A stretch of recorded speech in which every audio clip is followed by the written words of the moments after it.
Karen was standing on my porch with a clipboard and a stranger holding house keys, and she looked me dead in the eye and said, "We sold your cabin through the HOA." I damn near dropped my coffee because I hadn't listed it. I hadn't signed a thing. You ever notice how peace sneaks up on you right after everything in your life's been burned down? That's kind of how it started for me. After Denise passed, I wasn't right for a long while. 32 years of marriage, and just like that, gone. Cancer doesn't knock, doesn't warn you, doesn't wait. I spent the next year drifting through our old house in Atlanta like a ghost. I'd wake up and still expect to hear her humming in the kitchen. I'd open drawers and find little sticky notes in her handwriting, grocery lists, reminders to water the ficus, birthday cards she bought months early. It wrecked me in a slow, quiet way, and I didn't know how to fix it. Then one morning, I pulled out an old box from the closet, photos of the lake cabin, the one her dad built by hand back in the 50s, the one where we spent every summer until the city swallowed our time whole. I hadn't been out there in years, not since before her treatment started. I didn't even know if the roof still held, but that place meant something. It was more than wood and nails. It was campfire smoke, and fishing at dawn, and the way Denise always made pancakes with too much cinnamon. So I packed up.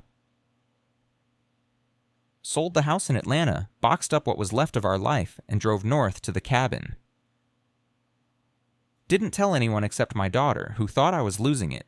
Maybe I was, but when I pulled up and stepped out of the truck, smelling that wet pine air and hearing the lake lap against the dock, I felt something shift. Not healed, not whole, but grounded, like Denise was there, just out of view, watching. The cabin looked rough. Boards warped, paint flaking, chimney tilting like it had a secret. I walked through it slow, like it might fall apart if I breathed too hard, but it held. It still smelled like cedar and old books. Her quilt was still folded neatly at the foot of the bed. There was a jar of dried rosemary in the kitchen cabinet she swore off, but always kept. I stood in the middle of the living room for a long time, not moving. This was home now, not because it was perfect, but because it was ours. At first, I thought I'd found the last quiet place on Earth. Mornings were a haze of mist and loons calling across the water. I'd wake up with the sun, make strong-as-hell coffee, and sit out on the porch with an old journal and no real need to write anything. Evenings were for fishing or fixing whatever needed fixing. Tools hung on the wall just where I left them 20 years ago. It wasn't glamorous, and what job was God, no. It creaked when you walked. The heater made a death rattle every time it kicked in, and raccoons had claimed the shed as their own little kingdom. But it was mine. All of it. Every knotted pine board and rusted gutter.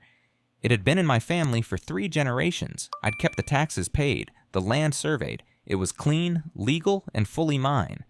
Then I noticed something new across the lake. It looked like a resort had grown out of nowhere. A big, shiny, gated community. Fancy signage, security gates, paved streets with names like Cedar Whisper Lane and Willow Mist Circle.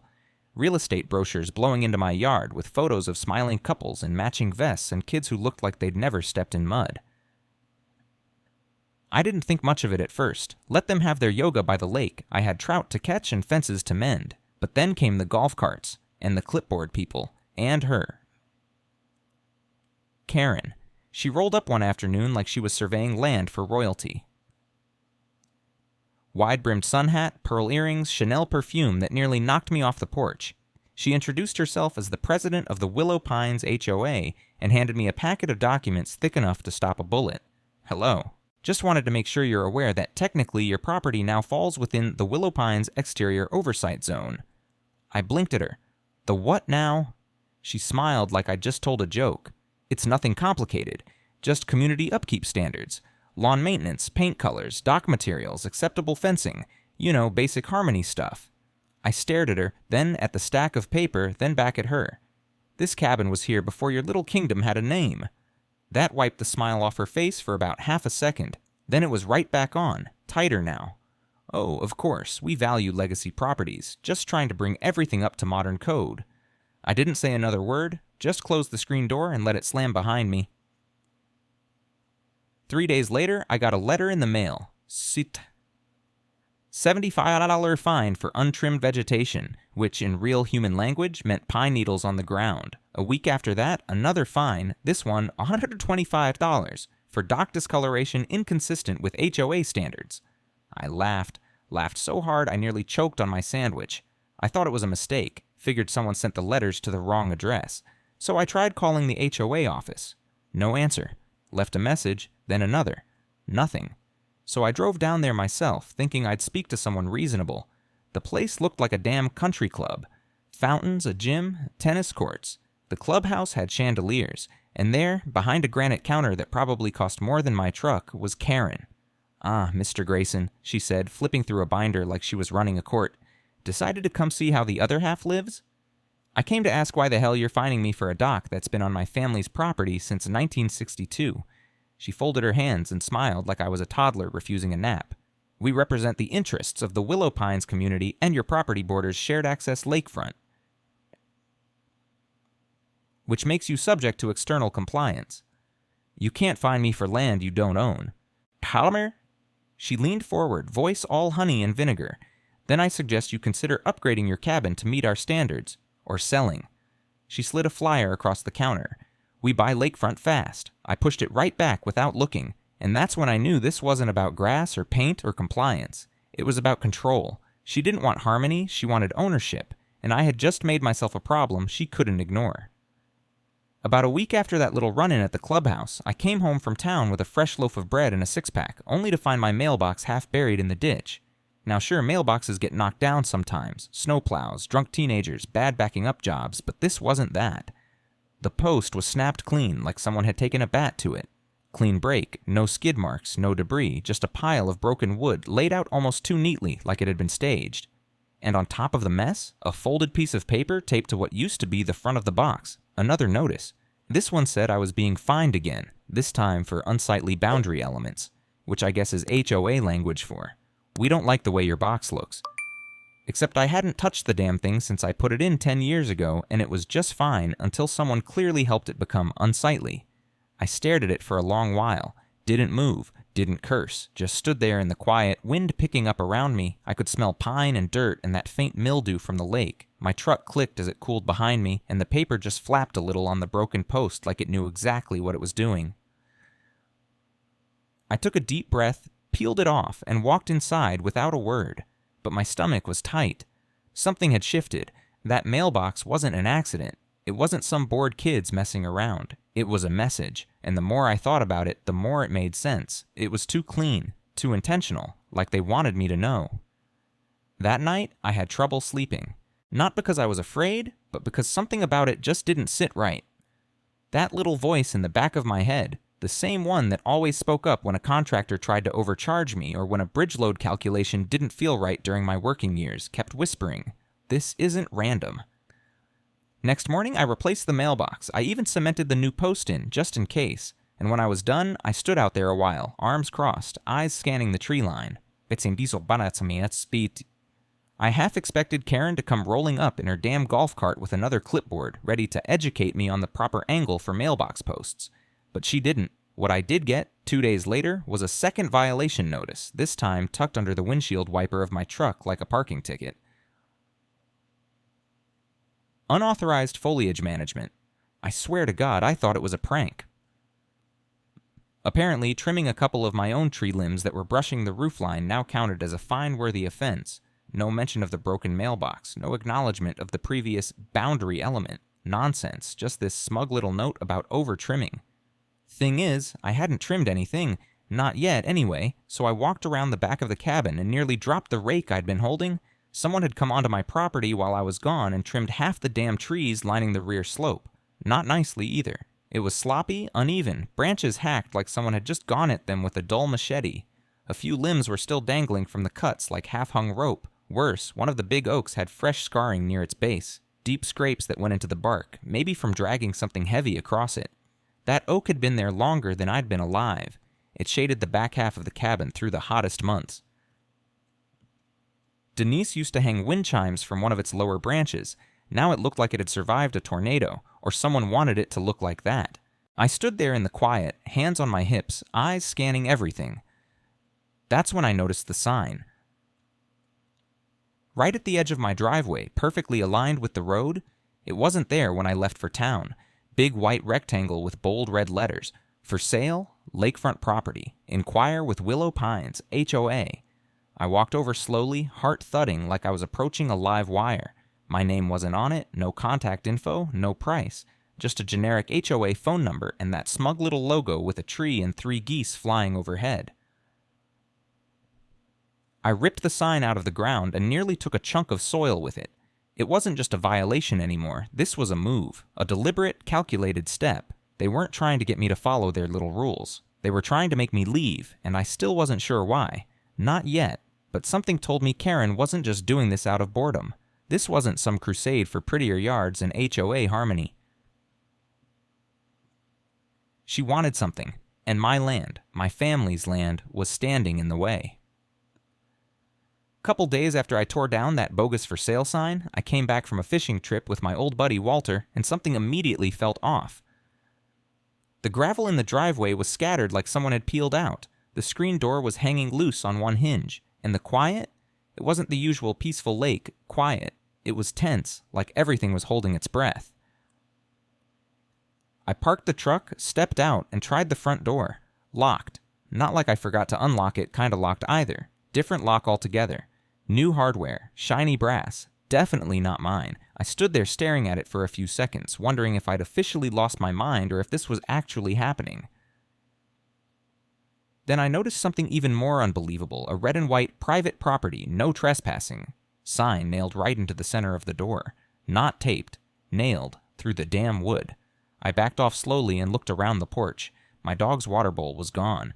The little welcome mat Denise had picked out, it was this ugly woven thing with ducks on it, also gone. But the porch swing was still there, just slightly crooked, like someone had sat in it too long and didn't bother putting it back straight.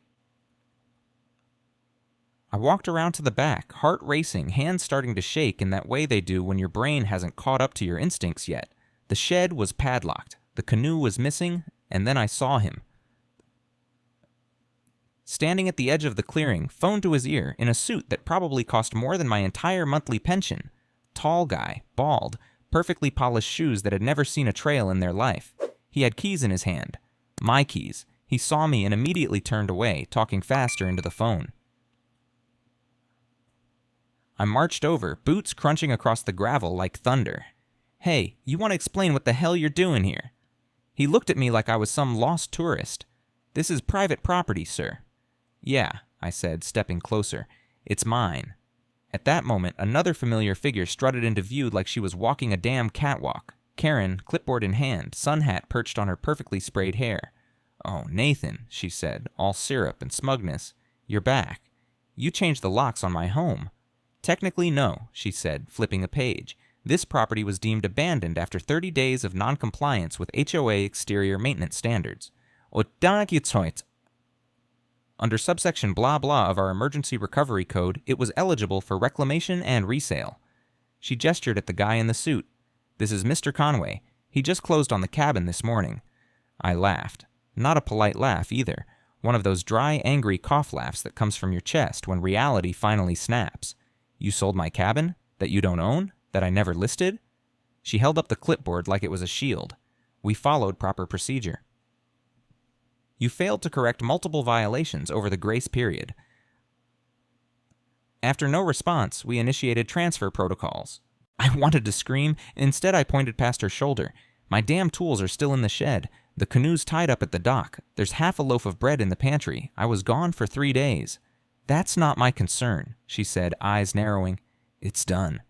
Conway, meanwhile, was dialing on his phone. Yes, I'd like to report a trespasser. He's being hostile, refusing to leave the premises. I felt my fists clench, my knees locked. My brain was screaming to do something, anything. But I didn't move. I didn't raise my voice. I just looked at Karen and said, You're out of your damn mind if you think this is over. And that's when she smirked. That tiny smirk, the one people have when they believe they've already won. But here's the thing. She didn't know. None of them knew. They didn't know who really owned the land they were standing on. The cabin, sure, that was in my name, always had been. But the land surrounding the lake, the shoreline, the roads leading in, the strip under their security gate, hell, even the dirt under their pristine little community clubhouse, that was mine too.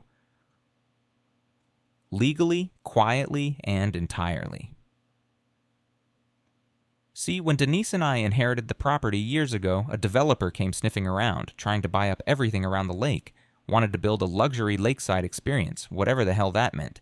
We sold him some parcel lots to keep the taxes low, but I kept the shoreline, put it into a private conservation trust. Denise's idea, God bless her, said we should protect the wild edge of the lake from ever turning into just another rich people's playground. So when Willow Pines sprang up later, they didn't know. Nobody did, and I never told them because there was no reason to.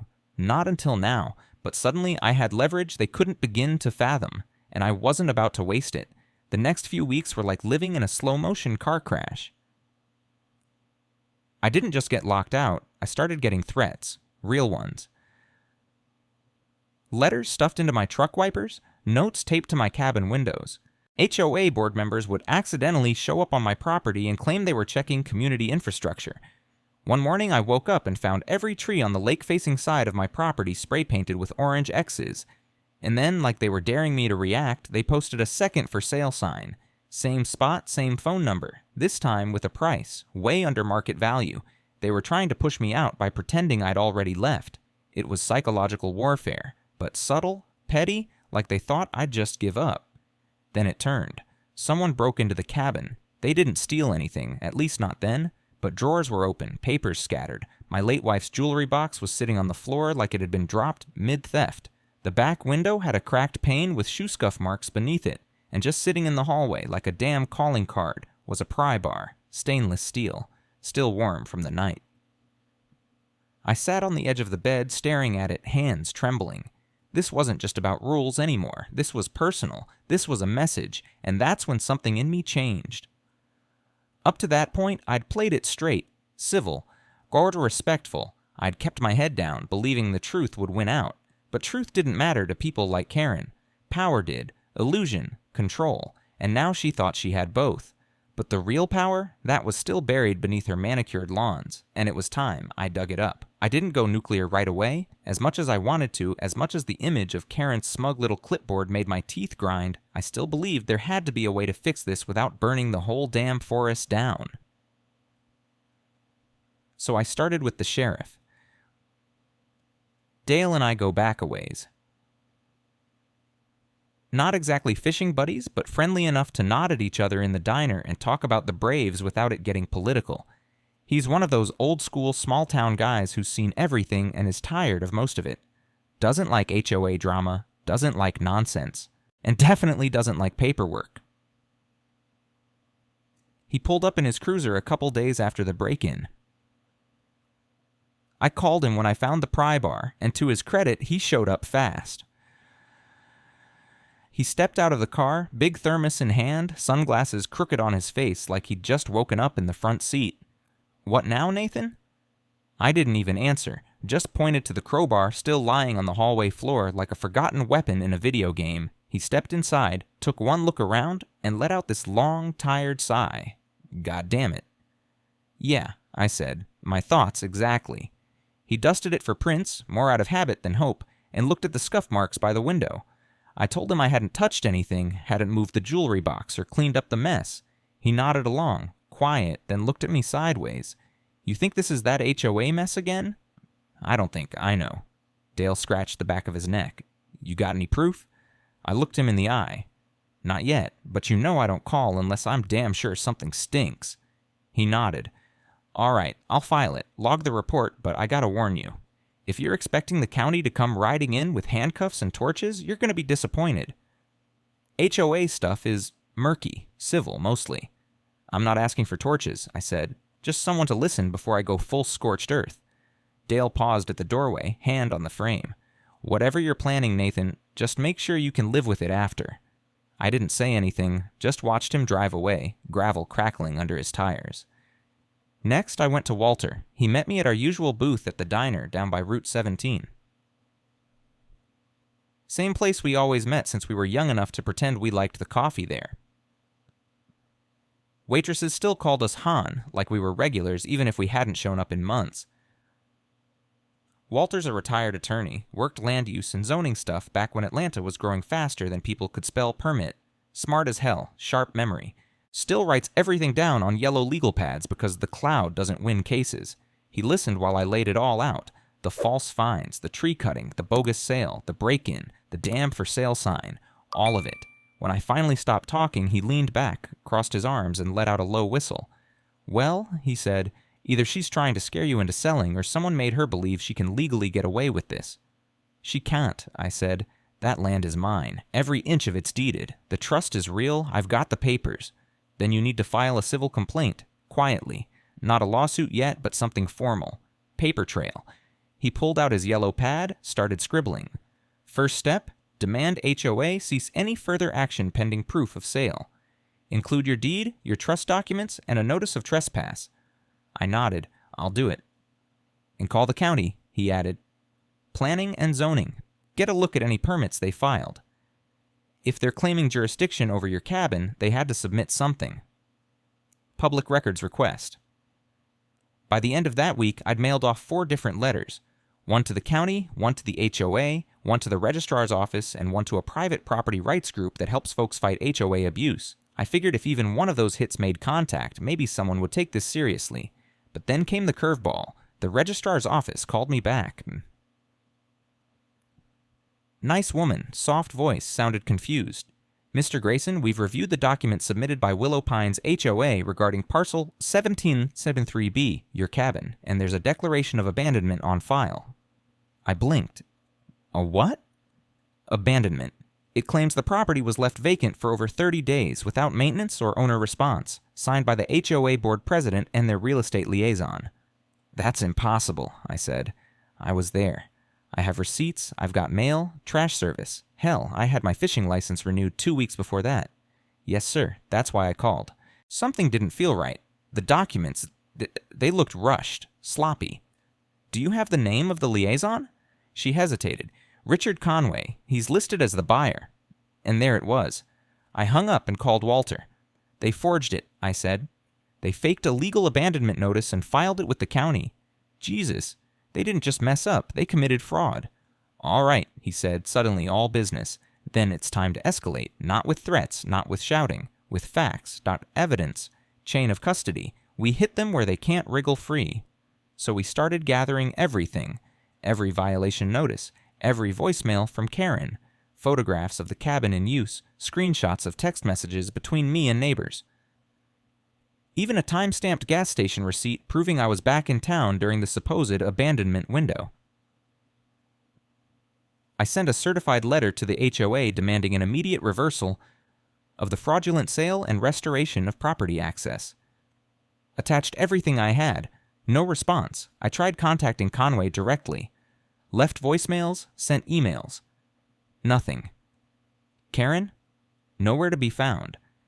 It was like the whole HOA board had ducked into the shadows the second they realized I wasn't backing down. And the worst part, I still couldn't get into my own damn house. They'd changed the locks, filed paperwork that said I'd disappeared, and now they were pretending I didn't exist. Every call to the county went in circles. "It's me, it's it." Every letter I sent came back with vague language about ongoing internal review. I tried everything. Even called in a few old engineering contacts who had friends in local government, tried to pull a string or two, all dead ends. At one point, I caught myself just sitting on the tailgate of my truck, parked on the side of the cabin's gravel path, staring at the building I'd spent half my life restoring. My knees ached, my back was shot, and I couldn't shake the feeling that the walls inside still smelled like her cinnamon candles, like home. But now it was just locked up. Like it didn't know me anymore, and for the first time since this all started, I felt something real break inside me. Not anger, not defiance, something colder, something worse. Helplessness. I wasn't just being screwed, I was being erased, outmaneuvered, dismissed like some old man shouting at clouds. And the HOA, they didn't care. To them, I was just another box to check off, another non-compliant resident to bulldoze out of the way. They had a process, they had lawyers, they had that smug little sun hat twirling her pen and pretending to be queen. And me, I was just a guy on a gravel road with a truck full of memories and nowhere left to park. I sat there for a long time. Then I stood up, and I made a decision. No more letters. No more waiting.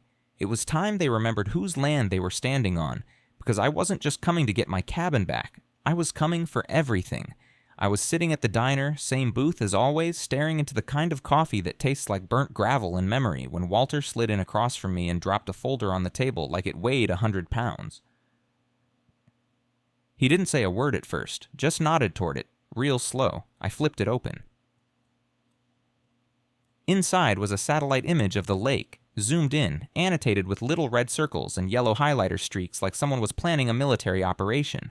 Walter had pulled this from a surveyor he still knew down at the county office. They were updating some digital overlays for infrastructure and utility access. Nothing shady, just standard municipal stuff. But what it showed, that's when everything snapped into focus. The transformer. The goddamn transformer, buried under vines, half a football field into the tree line behind the community clubhouse, was a squat, rusted metal box about the size of a garden shed. I'd walked by it 100 times and never thought twice, but it was circled in red on the printout. Guess where their main power line feeds in, Walter said, tapping the page. Not HOA land. Not public utility land. Your land. Right here. I blinked. You're telling me Willow Pines runs its entire electric grid through that old transformer? And it sits on my parcel? Walter leaned back, took a sip of that terrible coffee, and smiled like a poker player laying down 4 aces.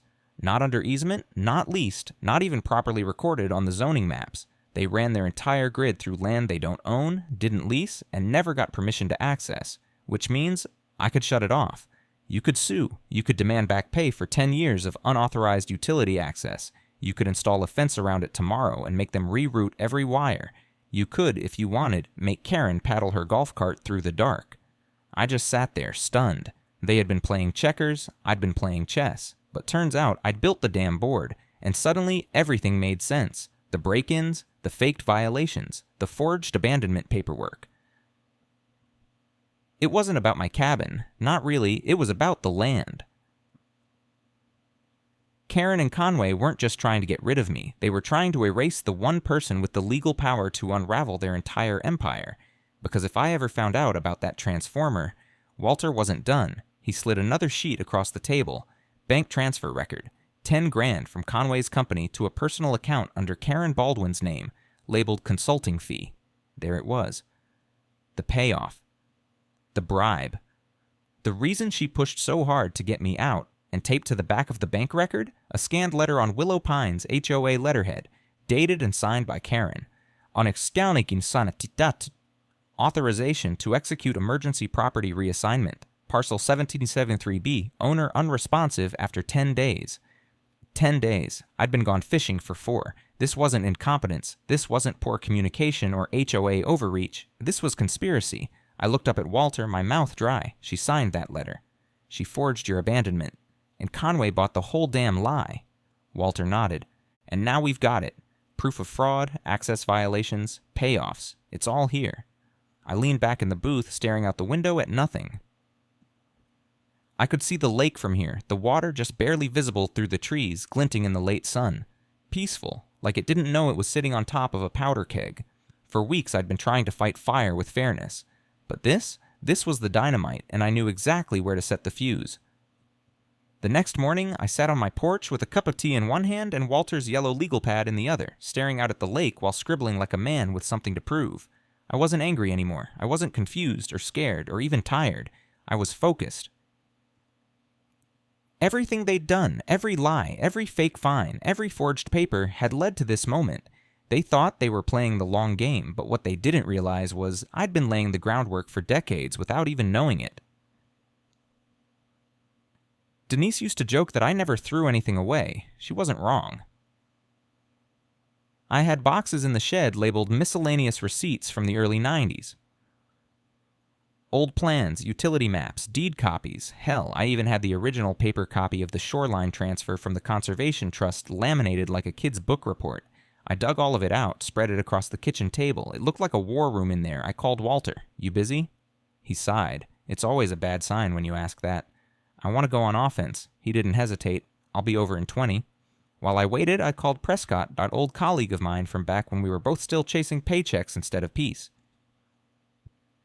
He used to do municipal housing projects, affordable builds with minimal impact, mostly near rivers and wooded zones. Smart guy, ethical, not the type to turn a lake into a parking lot.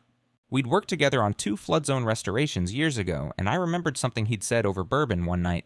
If I could ever find clean, usable shoreline in the South without a damn HOA glued to it, I'd build a community that actually respects nature. So I called him, told him what I had, told him what was happening, and I swear to God, he just said, "I'm on the next flight." By the time Walter showed up, I had a fresh stack of evidence and a new fire in my chest.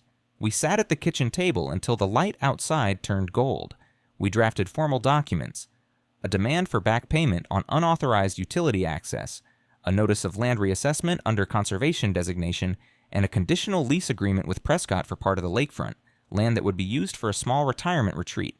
No fences, no gates, no HOA. I wasn't going to just stop Karen and Conway, I was going to replace them.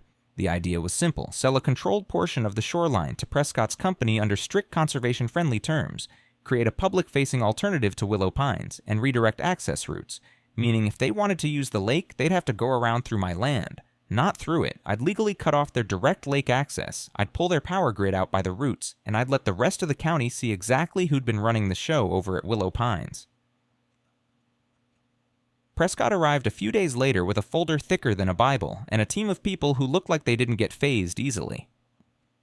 Environmental consultants, land use attorneys, even a photographer to document the shoreline conditions. The guy was serious. He stood by the dock with me, arms crossed, wind ruffling his blazer, and said, "You sure you want to do this? Because this is going to make some noise." "That's the point," I said. He looked around at the trees, the quiet, the shimmer off the lake. "I'll respect the land, I promise you that. We'll keep the cabins modest, trails only, no motorized boats. The whole idea is peace. You had me at no HOA." We shook on it. Walter drafted the initial lease agreement. Prescott's team started filing for permits. And me, I walked the perimeter of my property with a fresh can of orange spray paint and a camera, marking every pole, every pipe, every intrusion where HOA infrastructure crossed the line. Power lines, drainage runoffs, security gate foundation. Even their damn mailbox clusters sat an inch into my dirt. I logged it all, documented every violation, and when I was done, I stapled fresh, private property signs to every tree along the main road. Big, clear, legal. No more ambiguity. They wanted war? Fine. But I wasn't showing up with pitchforks and torches. I was bringing documents, blueprints, and every last signature that proved, without a shadow of doubt, they'd built their kingdom on a throne of lies, and I owned the ground beneath it. It started small. Like any good storm, you don't hear the thunder right away. Just that strange stillness in the air, the kind that makes birds go quiet and dogs act weird. That was the mood around Willow Pines the week I filed my first demand notice. It wasn't dramatic. Just a simple, polite envelope delivered by a courier, well-dressed guy who looked like he used to work security at a bank. Walked right up to the HOA's temporary office, handed the papers to a skinny, sweat-soaked man named Glenn, Karen's interim replacement, and left without saying a word. Inside that envelope, a formal demand for $162,000 in back-charged utility lease fees, 10 years of unauthorized usage, signed and notarized, backed by engineering schematics from Prescott's team, and an affidavit from a licensed power systems consultant. Oh, and a little sticky note on top that just said, "Better call Karen." I was sitting on my porch that evening, tea in one hand, Walter next to me working through a crossword like it owed him money, when Glenn pulled up in his Honda Civic looking like a man about to confess to a priest. He got out holding the envelope like it was radioactive. He was sweating through his collar, voice shaking.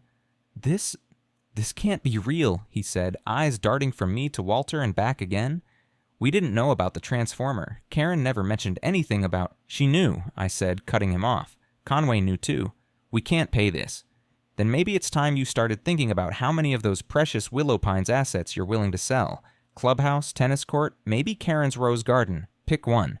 He stood there, stunned, mouth moving but no sound coming out. "You've got 48 hours, Walter added, not looking up from his puzzle. "Then we file in small claims court, and once we do, it becomes public record." Glenn drove off without another word. 48 hours came and went, so we filed. And just like that, the foundation started to crack.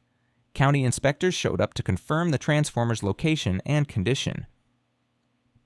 One of them, a guy named Malik, recognized the property lines from an old floodplain zoning map, took one look at my deed, whistled, and said, "They're about to have a real bad day." The same day, I filed a second notice, this one to the Zoning Commission, flagging Willow Pines for violations related to unauthorized utility infrastructure and inaccurate permit filings. It triggered a review, then a surprise inspection. The kind of inspection that makes people sweat through their khakis. And suddenly, Willow Pines wasn't a model neighborhood anymore. It was a liability. Karen finally broke her silence. I'd been waiting for it. She showed up at the edge of my property in that same ridiculous sun hat, arms crossed, phone out like it was a badge, recording me before she even said hello. "Smile for the camera, Mr. Grayson," she said in that sing-song voice, "just documenting your ongoing harassment." I didn't smile, didn't move. You mean like sending demand notices for unpaid utilities? Or proving that your board forged my signature and illegally sold my cabin? Her expression twitched, just for a second, but she caught it fast. "You're disrupting a peaceful, well-maintained community." "No," I said, stepping closer. "I'm reminding you that your little empire is sitting on land that was never yours to begin with." She didn't respond, just stood there with her phone pointed at me, like maybe if she stared hard enough, she could will me out of existence. But I didn't go anywhere. The next week was quiet. No fines, no threats, no mystery visitors trimming my trees in the middle of the night, but I knew better than to take silence as surrender. It wasn't peace, it was planning. Sure enough, 2 county deputies showed up at my place a few days later with a search warrant. One of them, a tall guy with kind eyes, held the paper out like he was offering condolences. "Mr. Grayson, we've been authorized to search your property for evidence of real estate fraud, tax evasion, and electronic forgery." I stared at him, dumbfounded. "You're kidding." I wish I was. The warrant had been filed by Karen's attorney. Apparently they'd submitted evidence that I had fabricated the land trust paperwork, sent fake emails to brokers using a burner account, and engaged in what they were calling property laundering. They even had a forged email from me to someone named Tamara Underwood, offering to sell the cabin for $10,000 in cash to avoid taxes. I'd never even heard of her. The email had my address. The tone was off. The wording wasn't mine, and I sure as hell don't say "circle back" or "let's keep this under the radar." They'd hacked my email, faked the whole thing, and now they were using it as leverage to seize my cabin again. The deputies went through everything, took my laptop, rifled through boxes. One of them knocked over Denise's quilt without a word. I didn't say anything, but something in me broke again, a quieter break this time, deeper. Walter showed up just as they were leaving. He'd gotten wind from someone inside the clerk's office, said the same judge who signed the seizure order was Conway's cousin. "Of course he is," I muttered.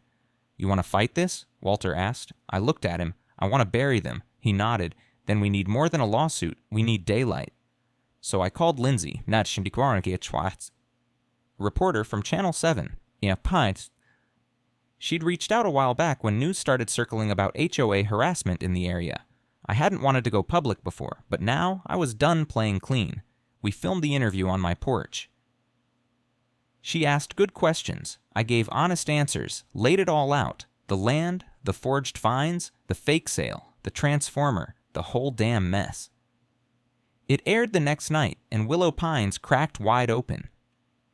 Residents started asking questions, showing up at board meetings, sharing screenshots, posting stories, HOA fees, broken promises, fines for wrong flower colors, and non-regulation wind chimes. People started to see what Karen had been hiding, and just when I thought the momentum was finally on our side, when the county began investigating the trust, when the building freeze was lifted, when the emails were traced back to Conway's office, my cabin caught fire. Flames licked the night sky like a demon crawling out of the trees.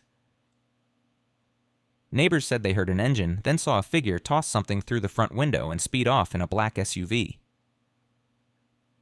I watched it burn from the roadside, barefoot, eyes stinging from smoke and rage and grief. I remember falling to my knees, not from pain, but from the weight of it, the quilt, the photos, the smell of cedar she always loved. Gone. Dale put a hand on my shoulder as the fire crew soaked what was left. "Security cam caught the whole thing," he said, voice low. "Same SUV Conway uses. We're getting a warrant." Down its height, but in that moment, none of it mattered.